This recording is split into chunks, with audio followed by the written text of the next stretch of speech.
you'll believe a man can fly. That was the slogan to promote 1978's Superman the movie.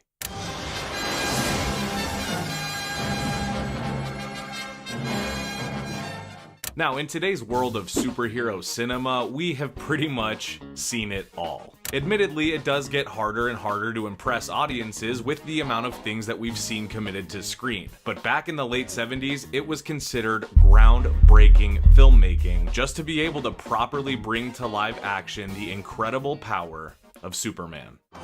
Easy, miss. I've got you. You've got me! Who's got you?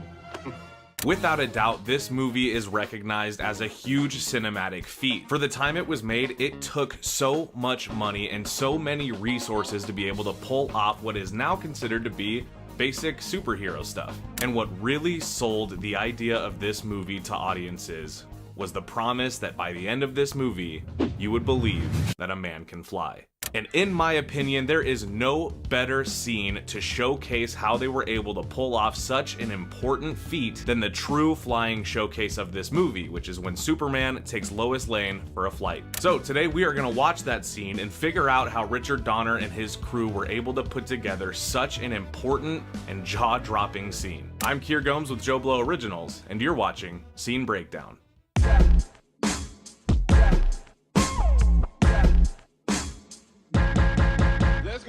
1978's Superman the movie, starring of course Christopher Reeve and directed by Richard Donner. The movie tells the classic tale of Superman, an orphan from space who's sent from his dying planet of Krypton to Earth, where he later discovers his true origins and dons the cape of Superman. When he's wearing his reporter suit, he might have his Superman suit being washed. He tries to take all the crime out of Earth. I mean, it's the only planet he knows now since Krypton's blown up. He flies and he saves people. Honestly, I probably don't need to explain Superman to you, but this movie was the first one to do it on the big screen, and it was incredible. Richard Donner is an incredible filmmaker, but Steven Spielberg was the original choice to direct this film. Honestly, it's safe to say Spielberg would have done a good job, but seeing this movie and the way it came out and the impact that it had, I think Richard Donner was the only person for this film. So this is about an hour and a half into the movie's 2-hour runtime, and at this point, Clark Kent has already discovered who he really is, he's already honed his powers, and he's already been Superman. Clark, Lois, Perry, and Jimmy have all talked about Superman. He's out there, he's in the news, the world is aware of him. Of course, Lois is not aware of who he really is, and as a reporter, she's eager to interview the Superman. Who are you? A friend. So that's all the context you need leading up to this scene, but what this scene is really meant to do is showcase the flight. It's really meant to show what Superman can do with flying. Let me tell you guys, it is still very fun to watch. Let's get into it. Just how fast do you fly, by the way? Oh, I don't know, really. No, never actually, bothered to time myself. Now, right off the bat, something incredible that I love in this scene is the blocking and the way that the camera tracks the characters. Christopher Reeve famously based his performance of Clark Kent off of Cary Grant in Bringing Up Baby, which I think is definitely the right move for this type of character, but when he's Superman, he's supposed to be a little bit more confident, a little bit more self-assured. Take a ride with me? You mean I can fly? Yeah, actually, I'd be handling the flying if that's okay. I could praise Christopher Reeve all day on his portrayal of this character, and I think this scene is a good example of that. You'll notice when he's Superman in this scene, he talks a little bit faster and a little bit more concrete. He's a little bit more sure of what he's saying. Less questions, more statements. You don't need these. I need a sweater. It must be kind of cold. No, you'd be warm enough.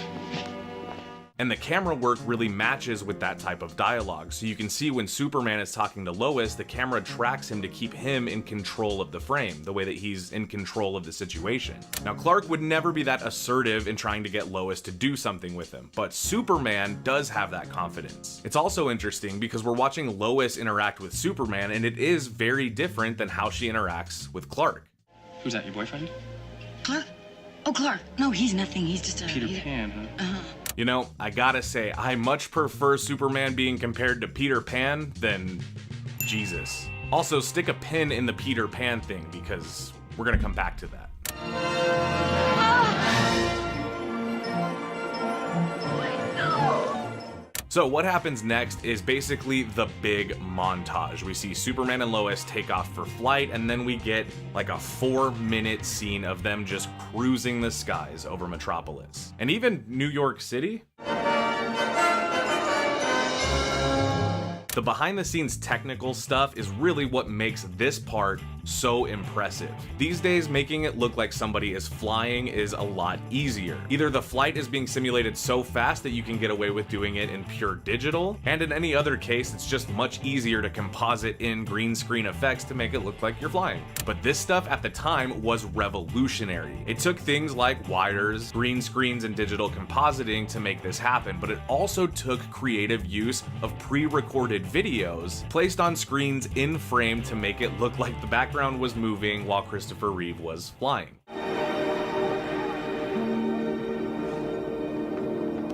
I heard also that Christopher Reeve was a accomplished hobbyist as a hang glider and like a paraglider. So he used some of that posture and some of his like flying knowledge to kind of make the flying look a little bit more real, which goes back to the tagline that you'll believe a man can fly.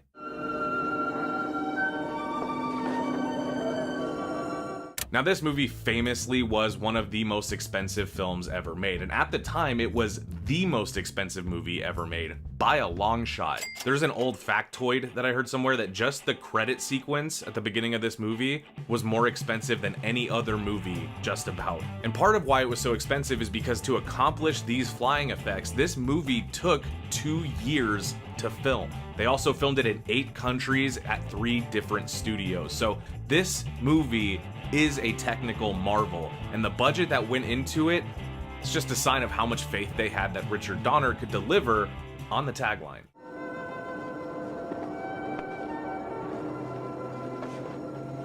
Now, the point of this flight is, one, to show off the visual effects of the movie, but also it's to plant the seed of Lois's initial love for Superman. Lois is completely swooned, and having this completely unique experience, this magical experience with this person who's invincible and who's already seen her underwear.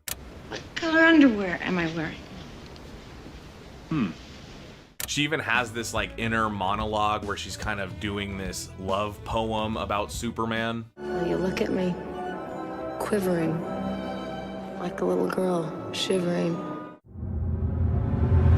Bars. Now you can also see that the Peter Pan reference before the flight is kind of brought back visually. Shots like this almost recreate the imagery of Peter Pan flying with Wendy. I love that.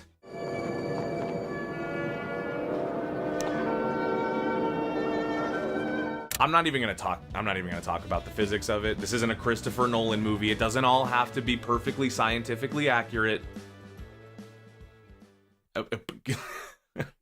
He was holding on by this much. Oh,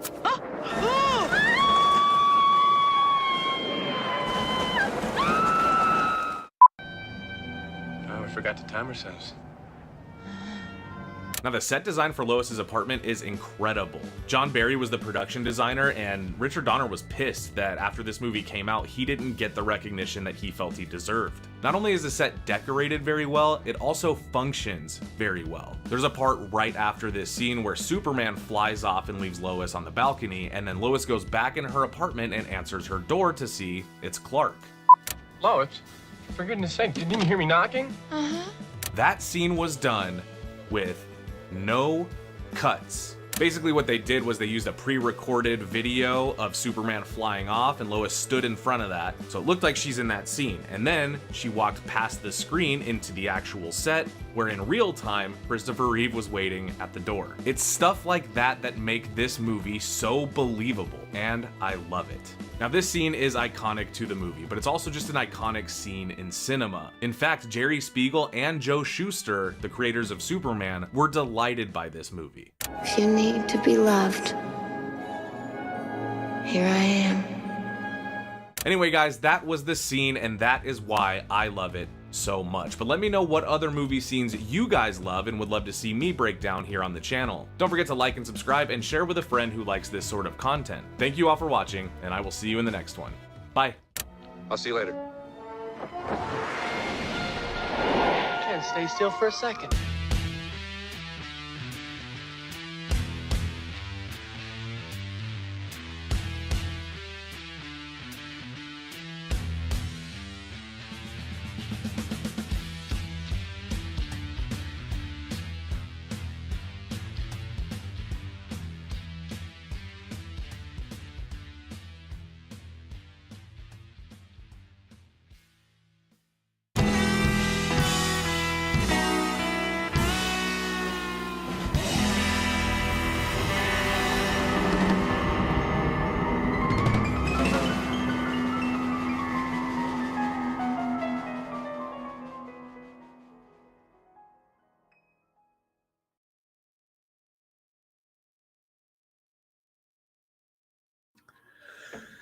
It's a bird. It's a plane.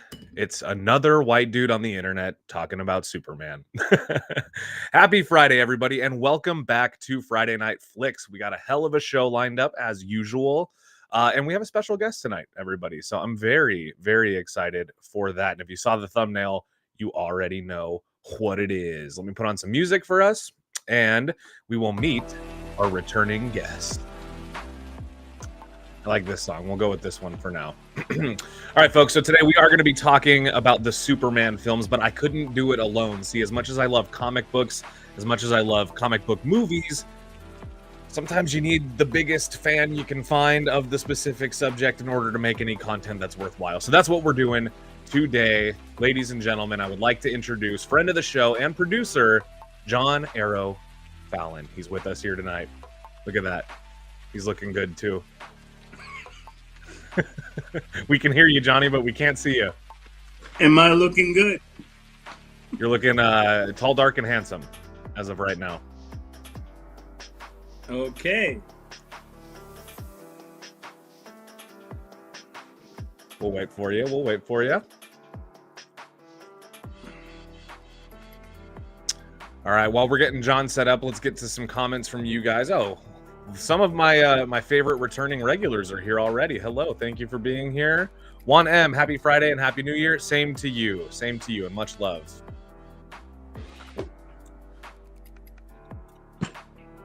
Prayhap says, Joe Blow Originals, thoughts on the Turkish Superman 1979 movie? It was in theaters worldwide. I don't know if I've ever even heard of it, so maybe that's a blind spot for me. Oh, we caught a glimpse of the man himself.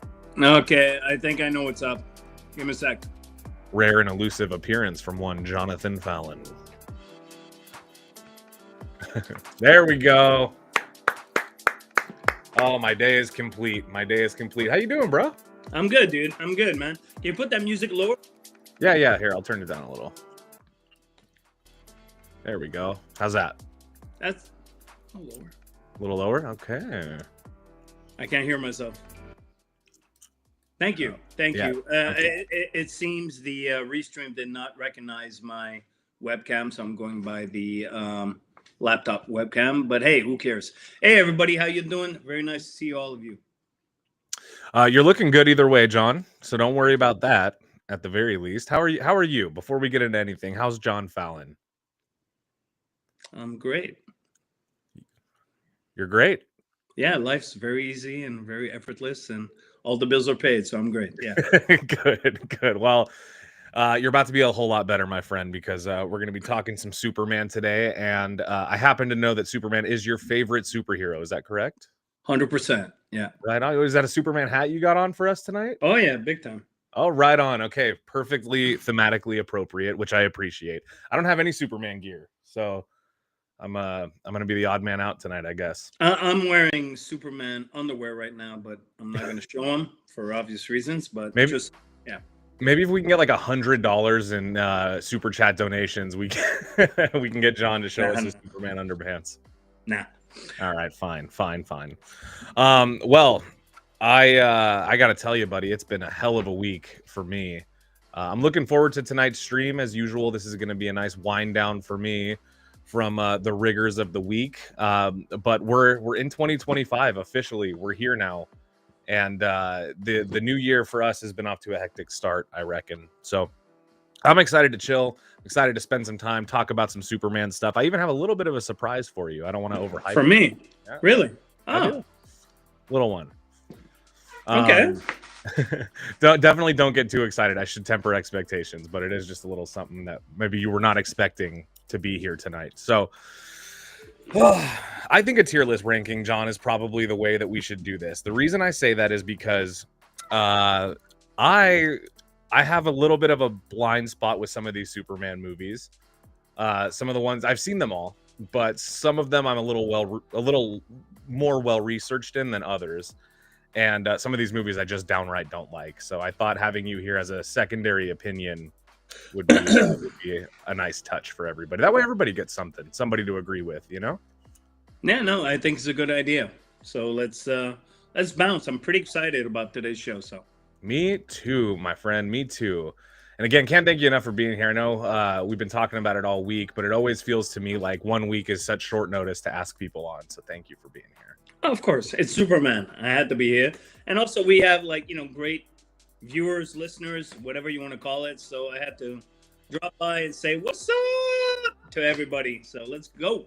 What's up? Right on. Okay, now I have this list in random order, which I think is more fun than going down the line. Because to me, some of these movies, it's kind of diminishing returns, and I think we would end up getting into the weeds a little bit. So instead, we're going to go with a variety of these movies in different order, so that way we can talk good, bad, and ugly kind of with some variety. But the first movie we have, this one is one that we just covered on Joe Blow Originals. Thank you, by the way, to everybody who watched that video. Superman Returns, starring Brandon Routh as Superman. John, what do you think of this movie? Meh. It Yeah. has good moments, and they're going back to the Richard Donner vibe, with the score by John Williams, and Brandon Routh. I thought was actually a great Clark Kent and a great Superman, kind of somewhat mimicking—'s not the proper term, but mirroring Christopher Reeve. But the film itself, and I'm a huge Superman fan, so I saw it in the cinemas. I'm like, eh. And I saw it again on cinemas, and then I saw it on DVD and blah blah. It's just a really poor copy of Superman the movie. It's super long-winded. I'm almost done. It's super long-winded.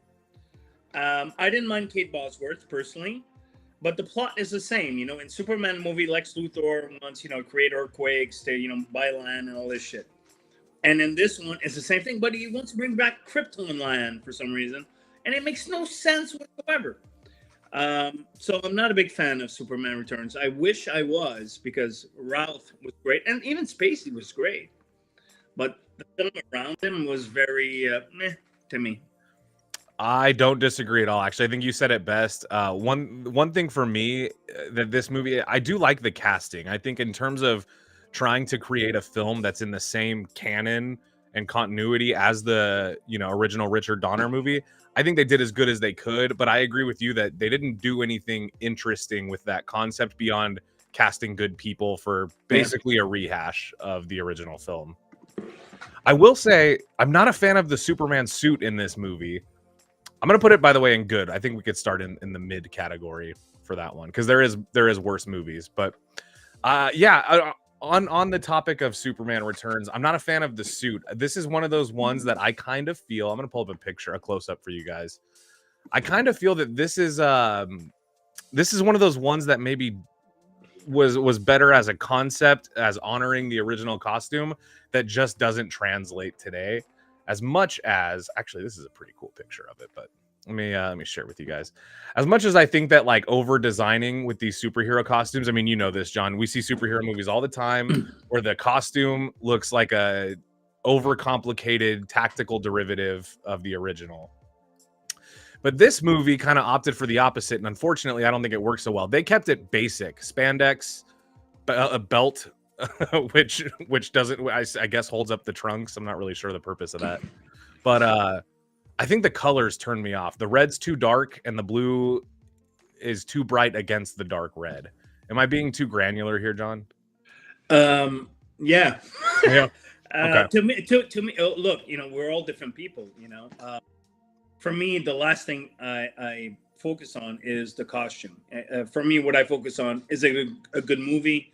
Am I entertained? Are the actors great? Is the writing great? Are the action sequences spectacular? So really, at the end of the day, and I know, like, in terms of the new Superman movie that's coming out by James Gunn, people are pinpointing on the costume, on sets. Set pics it look like this. Here it looks like. I don't give a fuck. I just want a great movie. So for me, I'm not like a costume nitpicker, but that's just me. To each his own. Sure. Yeah, I think for some reason it is important to me, but it's not as important as the core elements of any movie being good. I mean, like, if a costume sucks but the movie's good, I can forgive it.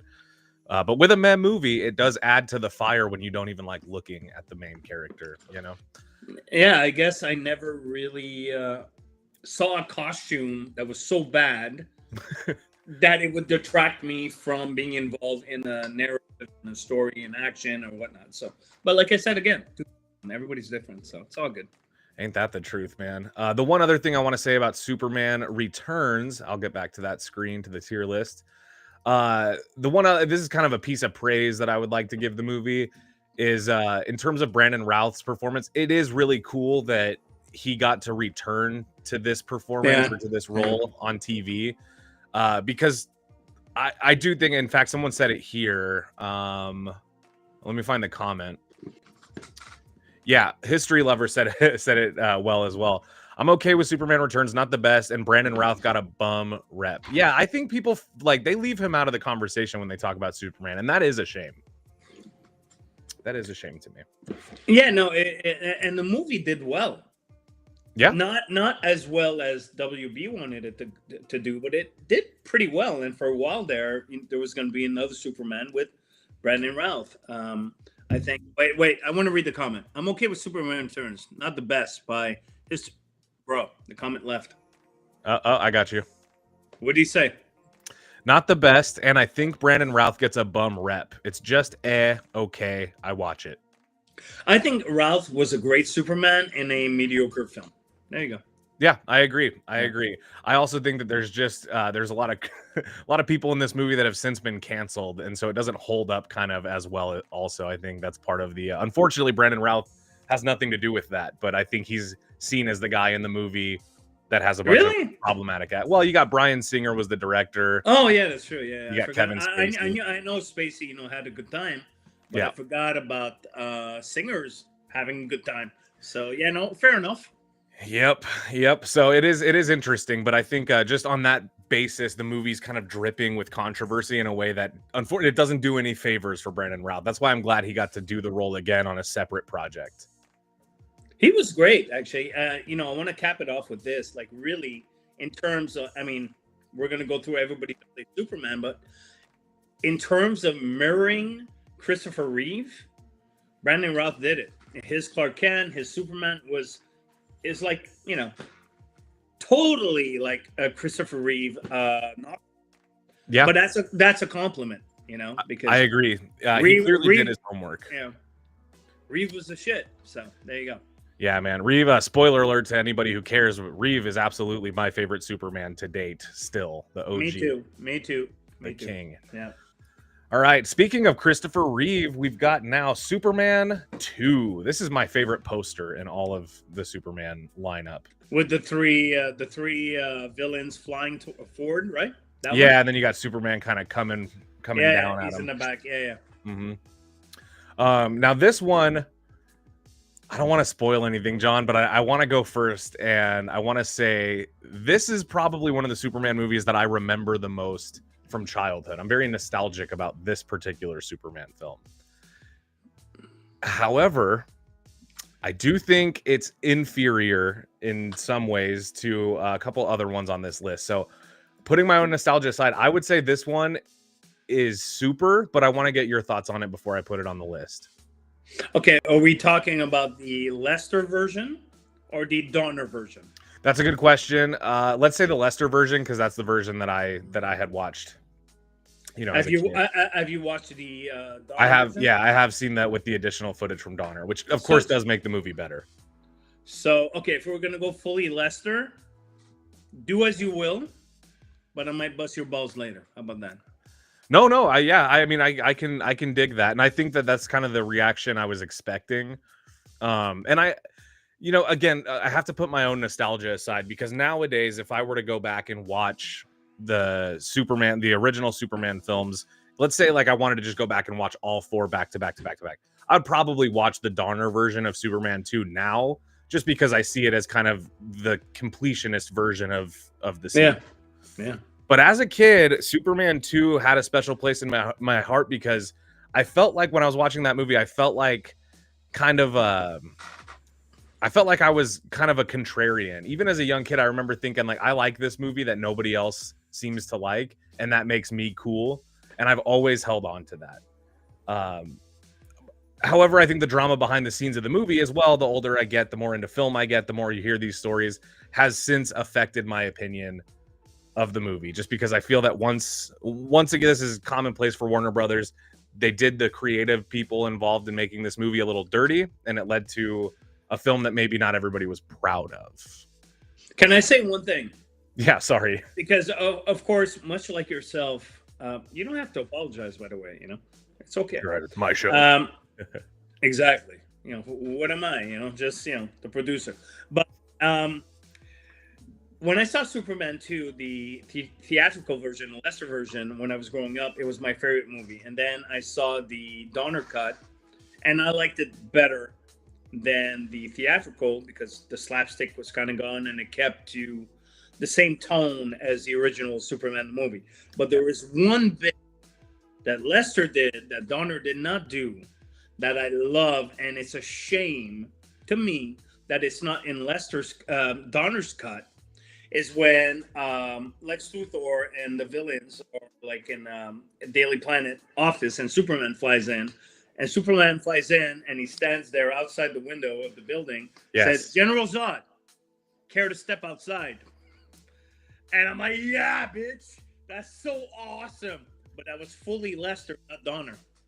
That's Superman. Superman. That's the bit from Lester that I wish we could carry on to Donner. In the Donner cut, he says something else, but it doesn't have the bing, bing, doesn't have the punch that what Lester did. So that's it. I like that too, because in that moment, that's Superman being kind of a cocky, tough guy, which we never get to see. So it is a treat when you see him being fully aware that, he could kick someone's ass. It's, just that little bit of tough guy coming through. Yeah. I like that. I'm gonna quote you then as saying that that's the only good part of the Lester. That's the only part of the Lester version that is better than the Donner version. I think so. Yeah, I think so. Yeah, there's not much else. I mean, like I said, I think there's more of a complete feeling with Superman 2, the Donner cut, because it's just a little more, I think, on brand, I guess. I agree. Actually, I agree. Yeah. I can't wait till we talk about Superman 3. I don't know when. Oh, actually, that's the next one on the list. Okay. That's easy peasy for me, buddy. Yeah, me too. This should be a quick one. Let me get back to our tier list. Okay, first things first, Superman 2, then I'm going to put this in super. What do you think? It's better than Superman Returns for me. Oh yeah, big time. Okay. Yeah, both versions. Yeah, I think at so least too. they're not boring. They're not boring. That is very true. Even if they're wacky, they're entertaining. That's for sure. Then we've got the Richard Pryor Superman movie. That's how everyone will know this one. The godforsaken Richard Pryor Superman 3. Go ahead, John. Oh, you're gonna throw me under the bus. Okay. Superman 3 is really easy, really, because there's the drunk Superman scene. Yep. There's the chick turns into a robot scene, and there's the Clark Kent versus evil Superman scene in the junkyard, and that's it. That's what's great about that film. Everything else is shit. That's it. I'm done. Yeah. I wouldn't have even gone as far. I think even some of that stuff that is fun is still kind of schlocky. But yeah, this is the one for me that I would say I get when people say that that sequels are poisonous and that diminishing returns are inevitable. Superman 3 feels very much like a lazy third film, and this obviously, of course, is a lot due to drama behind the scenes with Warner Brothers, with the Salkinds, all kinds of drama with and Lester. They brought back Lester. Not to forget Lester. And this is where they took that full swing into comic book camp. And I think this is kind of like the Batman Returns of the Superman era, where it went a little too wacky for me. Don't insult Batman Returns. I'm sorry, not Batman Returns. Batman Forever. I'm sorry, the Joel Schumacher. Batman and Robins. Even Batman Forever is kind of like okay, but yeah, Batman and Robins, I'll go with that. Yeah. So I think it's just a parody of itself. It kind of takes I do like the evil super and the kind of bizarro Superman stuff, but it also, this is, correct me if I'm wrong, was this the one that introduced some of those extra random powers for Superman, where he's got like the saran wrap S on his cape and the kiss of hypnosis? Yeah. I think the hypnosis kiss was Superman 2 Lester version. Okay. For Lois Lane to forget that he was Superman, but yeah. But that's 3 did introduce like new powers that were kind of stupid. Yeah. Yeah, I mean, to me, seeing Superman take the little symbol off of his cape and throw it at somebody, and it looks like a fruit roll-up, just completely stretched out and thrown onto a guy. Yeah, to me, that's a step too far into Superman has lost the plot. He's gone a little campy for me. Everybody watching this show right now, I think the whole like S throwing it and it's saran wrap, I think that was to Lester, right? Comment below, let me know, because I'm pretty sure it was Lester. But with that said, Lester did three. You were right. It is Superman 2. Yeah. Well, I'm usually right. Just ask my wife. So I think Lester continued. But my main issue with Superman 3, because like I said, Robot Chick, Clark Kent versus Evil Superman, Drunk Superman, which we still see memes to this day. Yes. Of him with that when he fucking flicks the peanuts and bricks. Come on, that's an awesome scene, dude. Yeah, it's incredible stuff. Schlock. If you watch it again today, which I did maybe a couple months ago, it's a Richard Pryor movie. It's not a Superman movie, and that's the problem. And I'm pretty sure you know how that came about. But Richard Pryor was on a talk show. He's like, "Oh, what are the kind of projects you'd like to do?" He's like, "Oh, I'd love to be in a Superman movie." Yep. And he was fucking around. He was kidding. He didn't mean it. But Salkins saw it and they're like, "Oh shit, let's get that motherfucker in there." So that's why it happened. But that was always my problem. Superman 3 is it's mostly focused on the villains and Pryor, where it should have been focused on Superman and Clark Kent, and of course Lois Lane was put on the in the back for the new love interest that was, and I forgot her name. Is it Eve Teschmacher? No, that's I'm so sorry. Yeah. That's a chick with the big tip. Yeah, yeah. No, that's everyone's first crush. Yeah. Well, yeah. I'll leave it at that. No, the redhead. Come on, guys, help me out here, man. Let me pull it up. I have. Let me see. I'm sure somebody's gonna say it. They know what's up, bro. I'm gonna feel stupid once I see it because I've been researching these. Isn't movies. It Lana something, or am I tripping? Her name is. Come on, where are we at? Well, everybody in comments are talking about Smallville, so I can't depend on you. Yeah, these TV lovers here.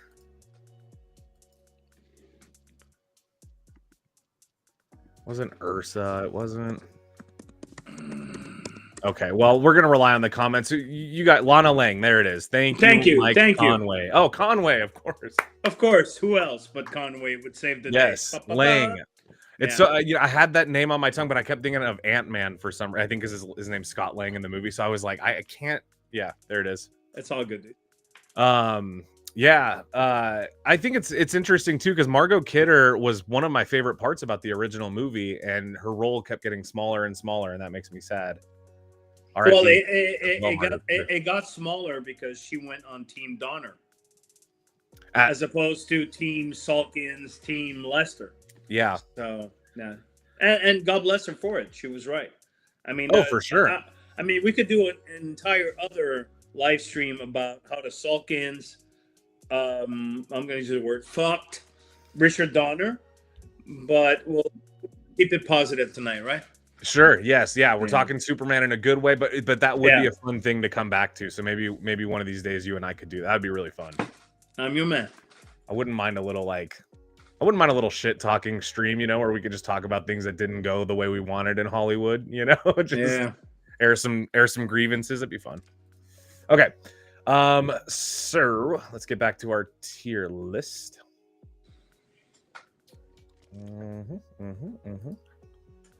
Now this, okay, so I'm gonna have to put this one, I think, in.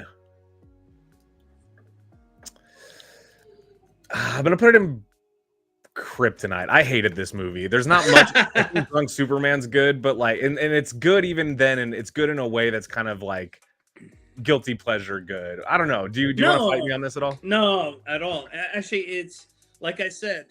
I'm not gonna say it a third time, but outside the scenes I've already stipulated, the rest of the movie is just a bore fest, man. It's like watching paint dry on a hooker who's dead. So what's the point? Watching paint dry on a hooker who's dead. Yeah. That's a good And one. I like that. Maybe that'd be a good clip for tonight. that's on my gravestone one day, by the way. Yeah. Yeah. A wise man once said. Yeah, exactly. Okay, now we're getting to one, John, that I have passionate thoughts on, because now we're entering the time. This is when I really cared about superhero movies, when Batman vs Superman came out. This was a point in my life I was as committed to comics as ever, and I was really looking forward to this movie. And I'm gonna be honest, I'm gonna start with this one. I was deeply disappointed isn't even the word. I was deeply pissed off when I saw Batman vs Superman. I was already suspicious that this was going to be the intro to Batman for Ben Affleck, because it was weird he didn't have his own movie.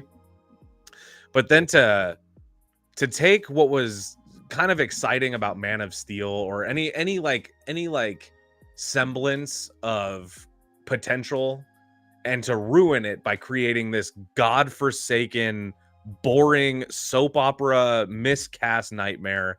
I don't know. I hate this movie, John. I'll tell you that. I hate this movie, but I'm hoping that you either also hate it, or I'm hoping you love it. No, I don't. Which cut are you talking about? Let's do the ultimate cut, the one that everybody says is superior. It is superior. It is better. I don't know if you're aware of this, but the ultimate cut was the final cut. And I think it was, if I remember correctly, and guys and dolls, correct me on this, it was about 2 weeks before it came out in the theaters, and WB got cold feet, and they're like, shit, it's too fucking long, dude. We need to cut some shit out. So they cut out like 25 to half an hour out. And then when I went to see it in the theaters, a lot of plot points, especially like the opening, for example, like in the desert, and it didn't make any fucking sense, because they cut it so fast and they didn't really make sure that shit made sense. So I was very disappointed by the film. But if there's one thing I know, I'm a big, guys, dolls, you might hate me for this, I'm a huge Zack Snyder fan, okay? I love 300. Actually don't love Dawn of the Dead, by the way. I love the first half of it, but I don't love the entire film. I love 300. I love Sucker Punch, extended cut. I think the dude is a visual genius like nobody's ever seen. That's my opinion. And, I know. And that's what I love about Snyder, because either you love him or you hate him. So I feel he's doing something right. If you're that polarizing, you're doing something right or wrong, but it doesn't fucking matter, because people are going to love you or hate you. Anyways, bring it back to Batman versus Superman. 1, we needed Man of Steel 2 before Batman versus Superman. That was always my opinion. 2, Batman versus Superman theatrical was subpar. The extended cut was much better, in my opinion. So I would give it a good 8 on 10, to be honest. So okay, yeah, I'm a big fan. There's so many great movies. I mean, come on, do you bleed?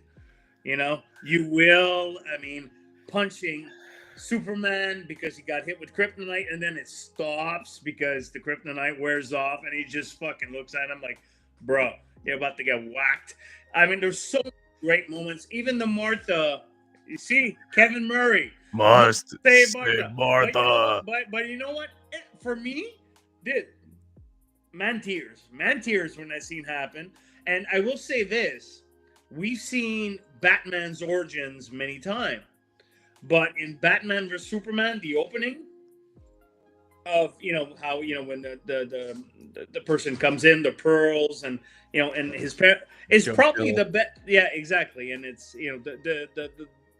the dad from Supernatural. What's his name again? A great fucking man. Jeffrey Dean Morgan. Jeffrey Dean Morgan's playing, the senior Wayne. Dude, that opening is so badass. Like copying shots from Frank Miller, The Dark Knight. What was it called again? Dark Knight Returns. Dark Knight Returns. Yeah, bro. And the score by Zimmer. I'm like, yo. So no, I'm a fan.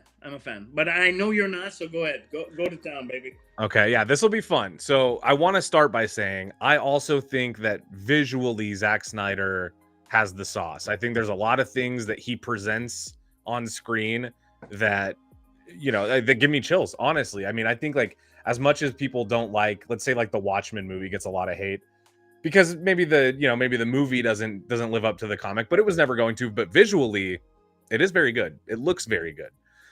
Here's my thing with Batman v Superman: Dawn of Justice, and even this goes into the Ultimate Edition as well as the theatrical cut. But I do agree, the Ultimate Edition is better and a lot more cohesive of a movie.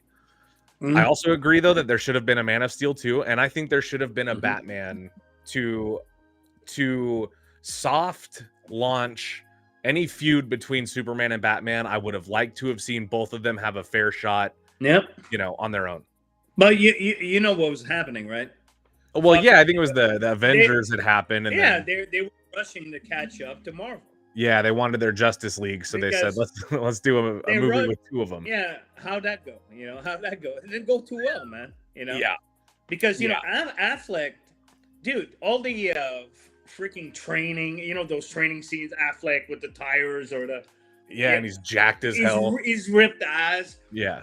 And, in the extended cut, there's so many great Affleck as Batman fucking people up scenes, like branding them and like the warehouse scene. The warehouse scene, as we all know.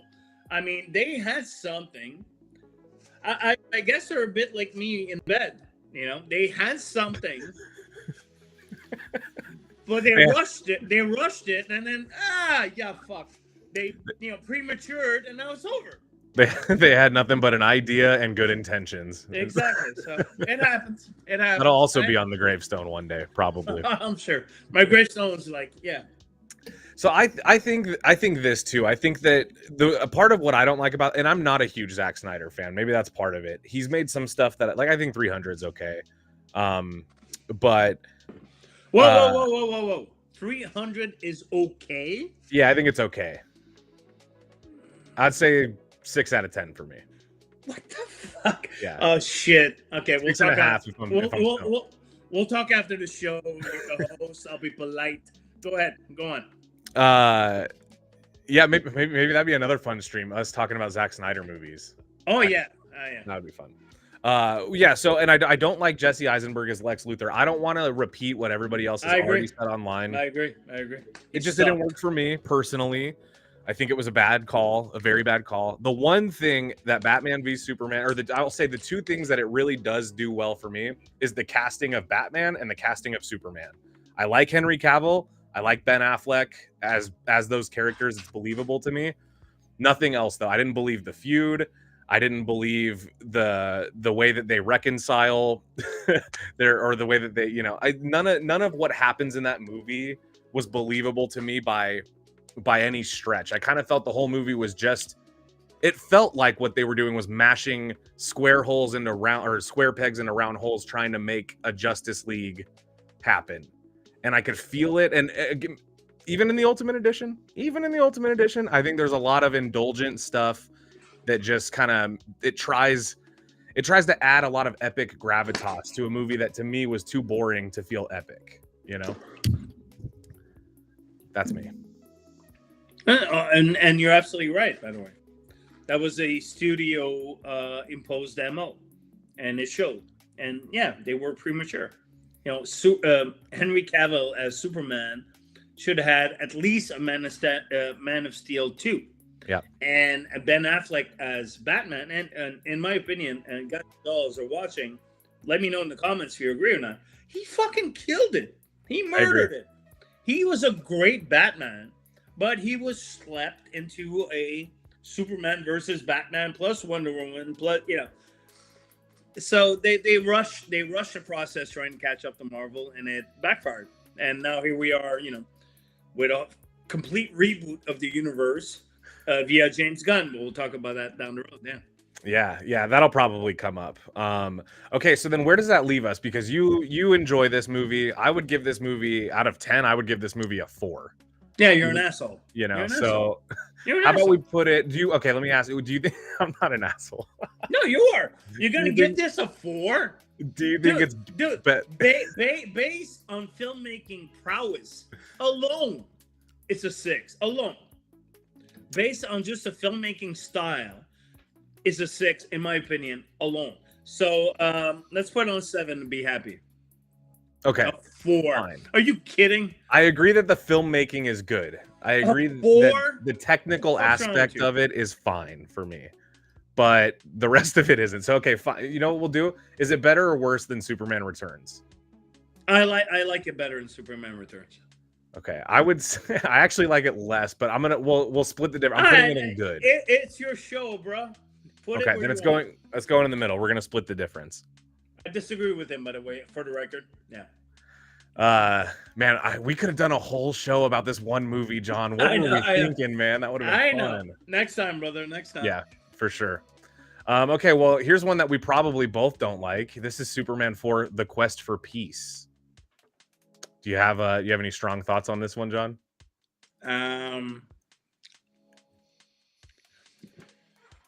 The concept is great. No, Anytime really. You start with the concept is good. It's No, it's gonna be bad. No, look, it's a bad movie. We all know canon. Kind of when penny pinching on it, and it shows in terms of visual effects or whatever. But the whole idea of Lex Luthor taking, I think it was his hair, Superman's hair, using it to create Nuclear Man, this blonde Adonis mofo with nails and he does it, and I like that. That's one thing I always liked about Superman 2 is you have Superman who's Superman, he's strong, he's all these powers. Now let me give you 3 motherfuckers with the same powers as you. Let's see what happens. That's a great premise, and I think Superman 4 kind of, as opposed to Superman 3, which it's Superman against some tech genius and Richard Pryor, whatever. It's very low-level villains, in my opinion. But Superman 4 at least tried to bring it back to, dude, you're gonna fight some dude who's exactly like you, blonde hair, big nails, and he goes rah a lot, and all the best on kisses. So I love the idea of it, the idea of Nuclear Man. They're fighting on the moon. I mean, there's a lot of scenes that are very real to me, but at the end of the day, it's Superman getting the canon treatment. Literally, that's what it was, and that's what it comes off as. There was a better movie there, in my opinion, if the money would back up the script. But we got what we got, and I like Superman 4. I'm going on record more than Superman 3. I agree. I was actually going to say the one thing with Superman Quest for Peace that we don't get in Superman 3 is it's almost one of those things where, yes, it's bad and it's charming because of it. It does still, it feels like a canon movie. It feels like the schlocky 80s production, just doing Superman. So out of that, there is entertainment to be had with this movie. I think it's absolutely ridiculous, but not in a way that, like, Superman 3 to me was boring and kind of just like, I don't know, it just felt stale. Superman 4 just kind of feels like they were like, let's dial up the shit and just release what what's poppy and colorful and wild. And I mean, like the villains, the fight on the moon, it's all very dumb. And part of that, this is one of those movies where the dumbness, I think, it's a feature of the movie, because you can almost, you smoke a joint, maybe you have a couple drinks, you put this on with some friends, and you're having a good time talking about this movie at the very least. I don't think Superman 3 even does that, but this one kind of does. Yeah. Yeah, Superman 3 is too boring, dude. That's a problem. Exactly. Yeah, but Superman 4 moves, and there's shit special effects and shit acting and everything, but at least it moves, and it's a lot of fun. And you know what? You inspired me, man. I'm going to pop a gummy and watch Superman 4 tonight, so thank you. My brother. We're cut from the same cloth, you and me, dude. Arigato. Love it. All right, so this one, let's give this one some praise. Can we put this one in good or bizarro? No, dude, it's better than... Where'd you put Superman 3, by the way? Oh, you put it Superman 3 is at the bottom. I hate it. it. Yeah, it's on paper it's bizarro, but because it is so bad it's good, it deserves good. Yeah. Yeah, it's just one of those. It's fun, and sometimes just pure fun is all you can ask. At least it's entertaining, and a great director, Sidney J. Fury, who directed one of the scariest horror movies ever made, by the way, called The Entity with Barbara Hershey. Check it out, guys and dolls. Yeah, no, it's good. It's good there. I'll live with that. Yeah. Yeah, I feel good about that. I do. Yeah. Although it looks funny up there. Like, it looks like it doesn't belong in good, but to me... I totally agree. You know, there's nowhere else to put it, though, for me. I don't know. It doesn't matter. You know, if you guys disagree, I don't know. Fuck you. I'll leave a list. You can make one, tag me in it, and that'll be fun, you know? Okay. Actually, hold on. I want to take this question from Kevin Murray. This is fun. Kevin, thank you for commenting. Who was the villain of Superman 3? Richard Pryor, Robert Vaughn, Evil Superman, or the supercomputer? Kind of everybody. Robert Vaughn, I think, is the head behind everything. If Robert Vaughn wasn't the brain, everything else that he mentioned would not have happened. Correct? Yeah. Or am I talking out of my bald ass? I think Are you saying your ass is bald, or you're bald and you're talking out of your ass? Both. Okay. Yeah. Well, hey. Manscaped. This video is sponsored by Manscaped. Okay.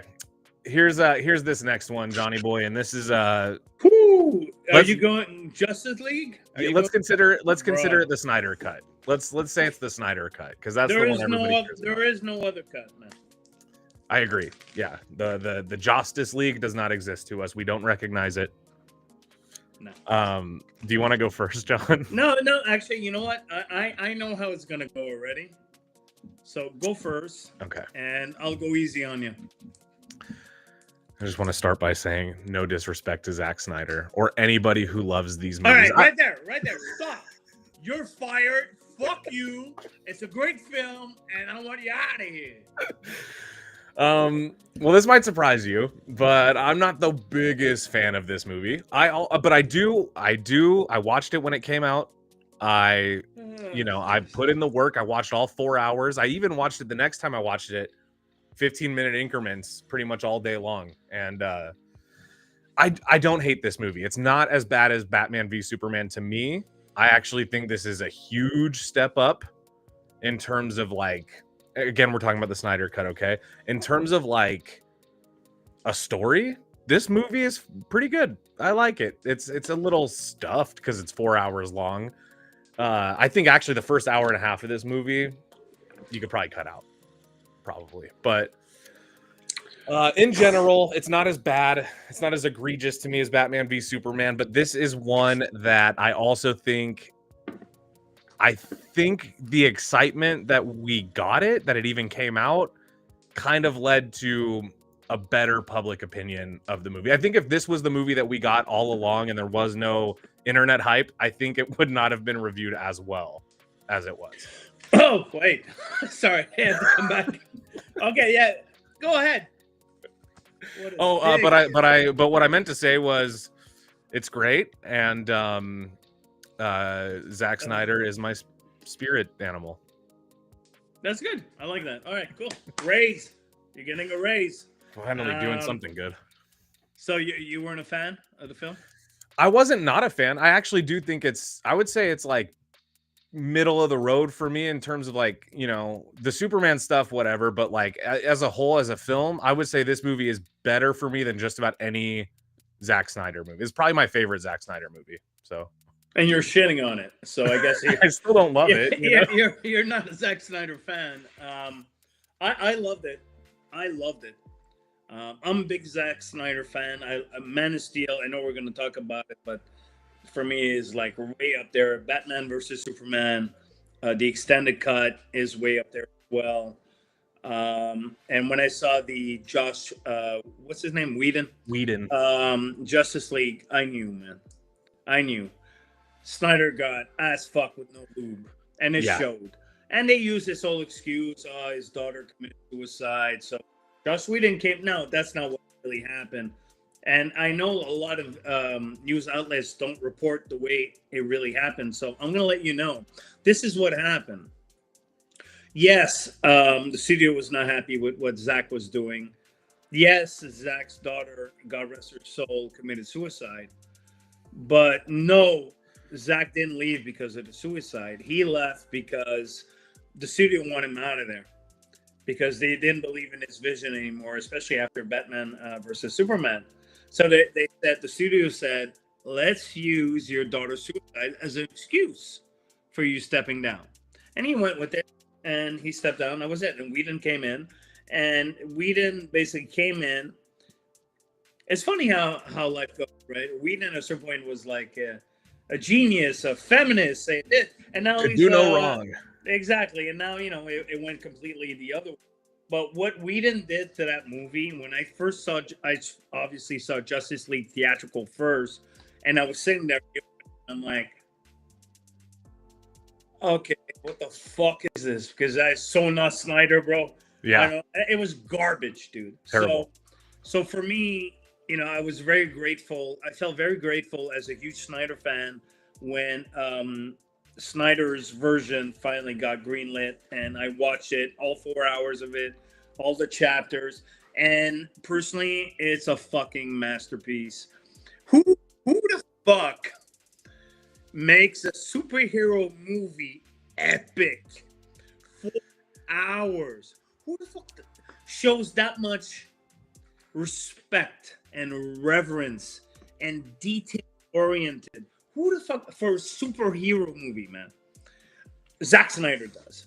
So I loved it, and it really acted as a huge band-aid for fucking piece of shit Justice League I'd seen from Whedon's retool. So big fan. That's it. I'm done. All right. I'm glad I mean, honestly, most people I know are huge fans of this movie. Most people, even people, I mean, not just, us movie lovers from work, but other movie fans in my regular life, people whose opinions I respect, love this movie. So I get that maybe I'm the oddball by being like, and I don't dislike it. I just think it's fine. I think it's a fine movie. But I do agree. This is where I'm fucked up, because I also agree that it is probably the most epic superhero movie I've ever seen. I mean, like, it is a 4-hour. It is an epic. It is very much Excalibur, but superheroes. It's a Greek fucking tragedy of a movie. Yeah, man. It's so I gotta say I do kind of dig that, like, in theory.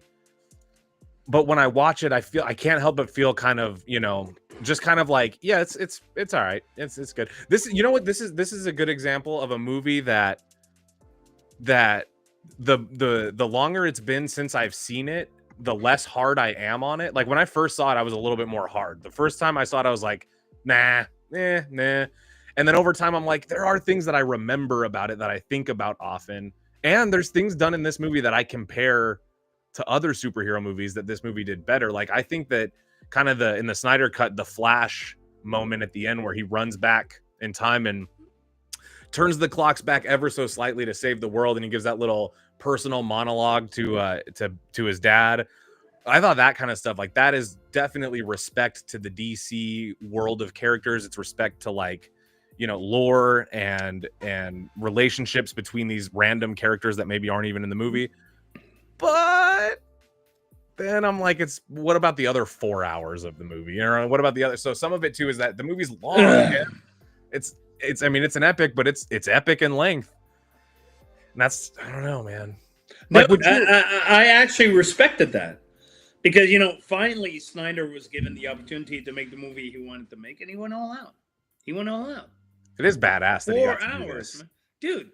And and God bless those Snyder cut mofos that kept harassing the studio. It went a long way, man. Because for me, Justice League Snyder, the extended cut, whatever fuck his final cut, whatever you want to call it, versus what Whedon did, it's not even in the same ballpark, same solar system. It's pure crap versus maybe something that doesn't hit across the board, but that tries to.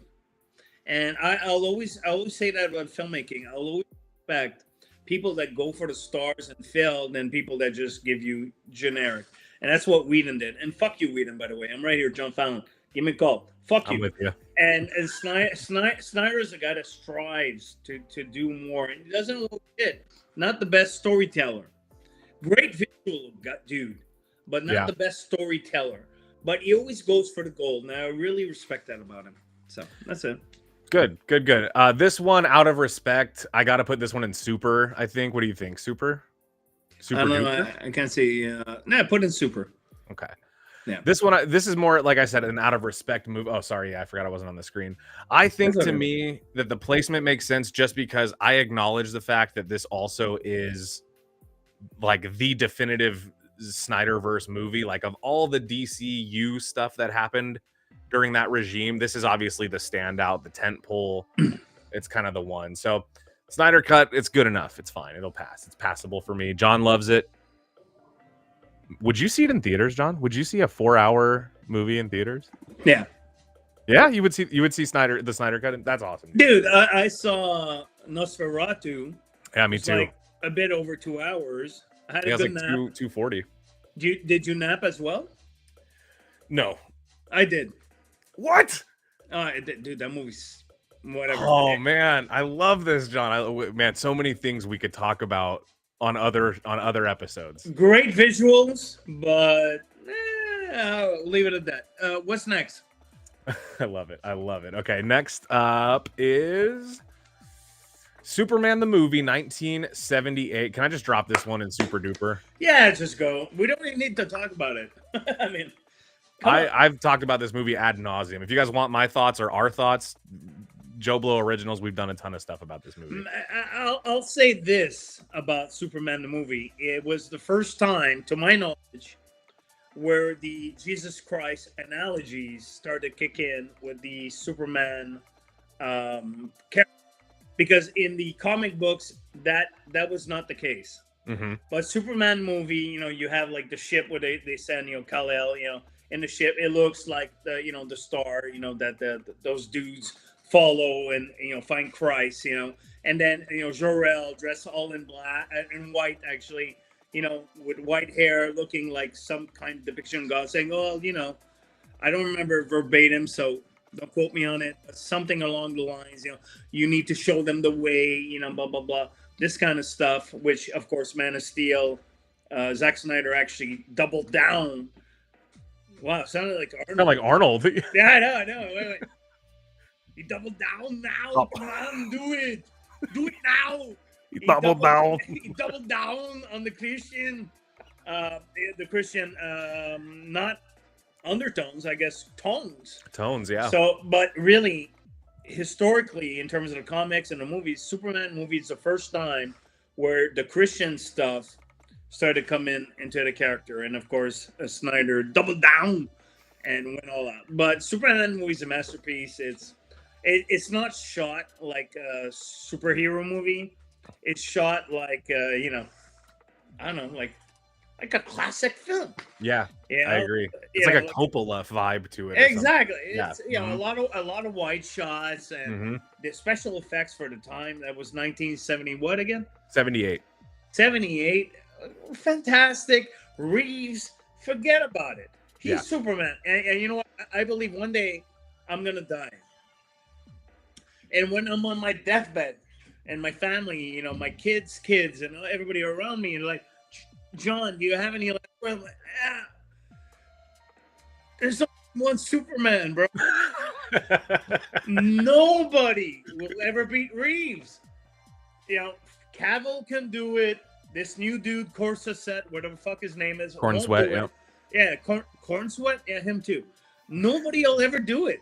He was it. Yeah. Like, forget about it. So, yeah. I'll stop now. I couldn't have said it better myself. Agree with everything you said. This is the one for me. If there's a Superman movie that pops into my head, this is the one. If there's an actor that pops into my head as Superman, it will forever be Christopher Reeve. I also love the documentary they just made about him. Yeah. Really good stuff, man. What a guy. I think that this was the thing that started it all. Before this, there was like television serials. There was the Adam West Batman. Yeah. And maybe like some Green Hornet like TV serials or something. But this movie was the thing that made everything. And it was directed by Richard Donner, The Omen, The Goonies. This movie, I mean, fuck, dude. Yeah, I could do this all day. Literally, I could sit here and talk about this movie all day. I watched it last night just as out of it's just a good comfort movie. It's a perfect, like, soft, comfort movie for me. Makes you hopeful. It's a masterpiece. Yeah, no, it does make you hopeful, and that is the one thing I hold against Snyder with Man of Steel. Although there was more hope in Man of Steel than Batman versus Superman or Justice League, but Definitely. he didn't get that part. He got the other parts very well, but hope was not in Snyder's agenda from my perspective. Yeah, which is a shame. Yeah. Yeah, and part of that does probably like inform my opinion on the Snyder movies.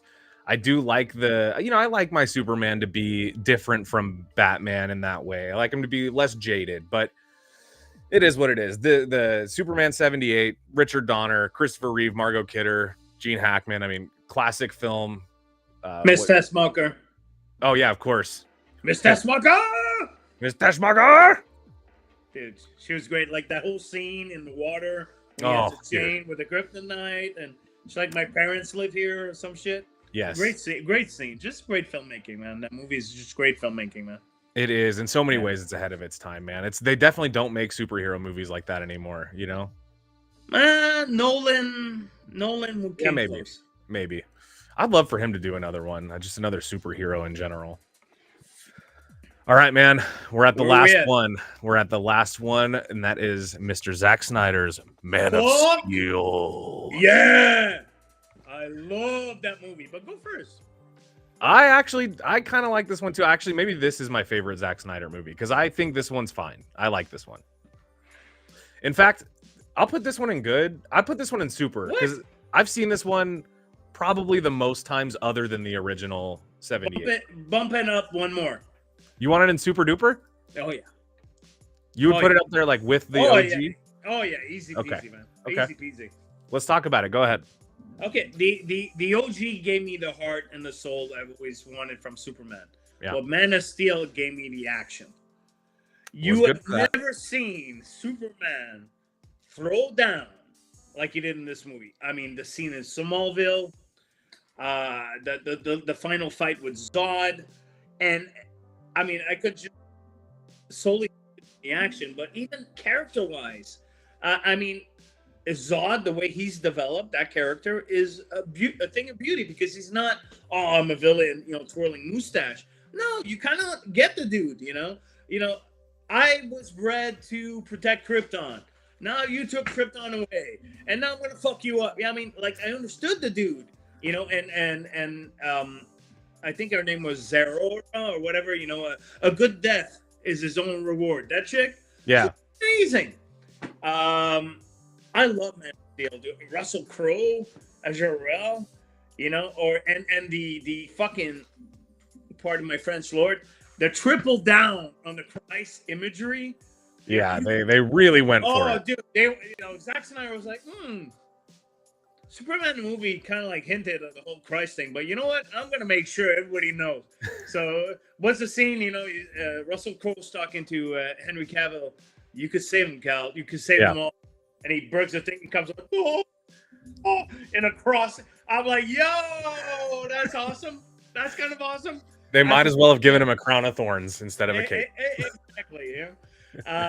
I love the movie, dude. I love the movie, and and you could feel because Nolan produced it.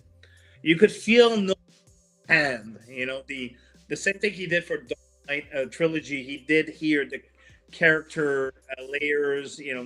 The whole thing, like what he's like a walker, homeless with backpack, like he's like a vagabond. David Banner, like Hulk TV show kind of dude. Sure, helping people. That's a cool angle we've never seen about Superman. I'm a huge fan of Man of Steel. I'm a huge fan of Man of Steel. I think it's a masterpiece, to be honest.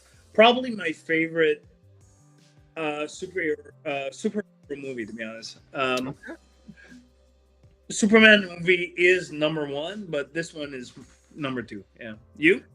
Like I said, this one's okay with me. Like, I have problems with it in general. Like, one thing I did not care for was the tones of the movie. I didn't love the despair of it. I really didn't love like the muted color, all the things that people say, But as for my as for original thoughts on this, if I were to isolate this movie, if I were to just walk into it not knowing anything about Zack Snyder or the old DC regime or any of that stuff, if I were to just sit down and enjoy this movie, I would say it's a decent Superman movie. It's not Decent. the most, like it's not the most hopeful, it's not the most comic book stuff or whatever, but like if you want a darker flavor of Superman, I don't know if it gets much more dark flavor Superman than this. So in that way, I think it achieved exactly what it wants to do, and that's good. So I think it's good. It does in Batman versus Superman, which is darker than Man of Steel. And way shittier. Yeah, much shittier. So a great film that, it took me a while to understand, but so a great film. But Man of Steel, I mean, Zimmer's score. It's a great score. Probably, in my useless opinion, his last great score. Like, really, that score is something, like, forget about it. It is so good. I mean, I think there's one, because I listen to it a lot. There's one track called If You Love These People. You listen to that song and tell me that's not a masterpiece. So for me, I actually put Zimmer's score and a Steel and Will's score from Superman, and we pretty much on the same page. They're very different, but yet very memorable, very impactful. Man of Steel is a masterpiece. So in my book, so whatever. That's what. Yeah. Well, as our guest, I have no choice but to respect that. But in all seriousness, I do think this one I won't fight you on. I think this is one where if everybody in the world were to be like, "This is our favorite Superman," I'm like, whatever. It's good. It's good enough for me. I do think Henry Cavill as Superman does more for me than this movie, like in general. I do love him as the character, and I think that he's great. That helps. So his Clark Kent is shit. Yeah, it's dude, somebody that huge and sexy, it just can never be Clark Kent. It just doesn't make sense. I get that a lot. So. Yeah, well, I'll be if I wasn't the first to tell you today, at least let me be the last. You are one sexy MF, Mr. John Fallon. Oh, thank you. I'll put some glasses now and hide. Yeah.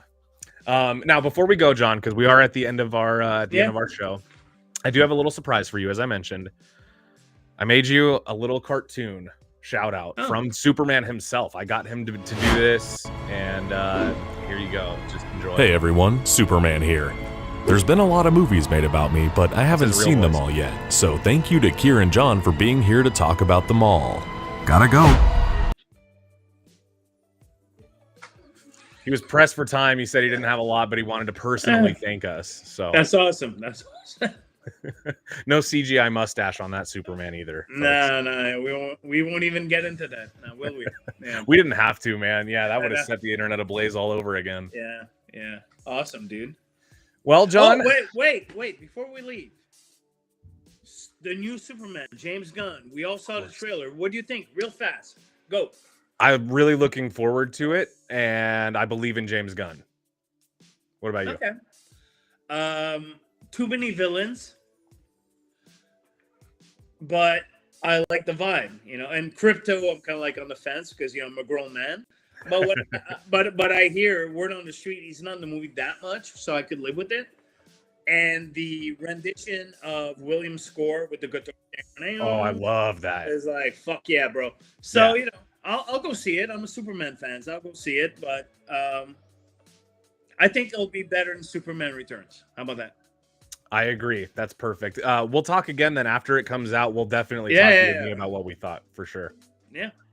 All right. Anything else you want to say, John, before we sign off for the weekend? Yeah, you're fired. Hey, guys, have a great weekend. No, I'm kidding. Have a good weekend, everybody. Thank you for tuning in and, take us out, Kier. All right. Well, John, thank you for coming on the show as always. Producing it is one thing. Being a guest is another thing. So I do appreciate you giving us your time. And we'll talk offline if we have any more Superman disputes to settle. We can get into the nitty gritty. But I think that's everything I have. Besides, I love you all, and I hope you have a super duper weekend. Agreed. Peace. Right on. Peace, everybody.